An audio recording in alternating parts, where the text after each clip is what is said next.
Hi, so this is a quick video about accessing the labs in Edgenuity and what you'll do before you get to the lab report process.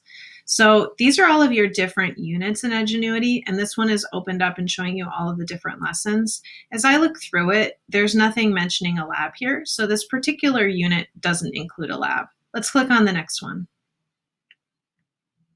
So I look through this list and here's a lab showing up. So if I click on the lab part of this and I look through it, it's showing me that there's sort of two versions of the lab. So there's the virtual lab and there's the wet lab. Wet labs mean that you're doing the lab in real life in a classroom or in a laboratory. And because we're all working from home, this version of the lab is not what you'll do. What you will do is click on the virtual lab.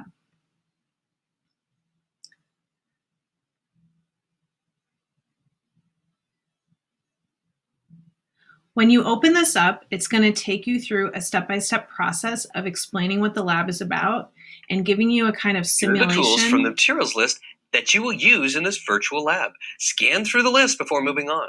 To avoid cross-contamination of substances, make sure the spoon, glassware, stir rod, and leads of the conductivity apparatus are clean and dry before testing each new substance. Okay, so it auto-played and I wasn't able to stop it, but this is actually a good thing for me to show because associated with every lab is going to be a lab report. So a suggestion that I have, and watch my other videos about how to get to the lab report, is that you might want to have your copied version of the lab report ready to go and open so that when you're starting to see things like what are all the materials of the lab, that you can just directly start typing into your lab report as you're watching the lab, the virtual lab play.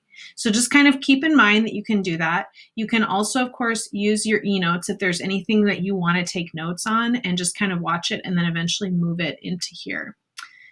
Once you get to the end of watching the lab, just know that there's another part of this.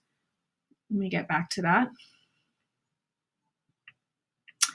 And that's called the reflect on the lab. So when you get in here, it's going to go over kind of, from what I was seeing, kind of a fill in the blank approach of making sure you understand how the lab worked and what was found out during the lab. And the idea is this helps organize your thinking before you get into the actual writing of your lab report.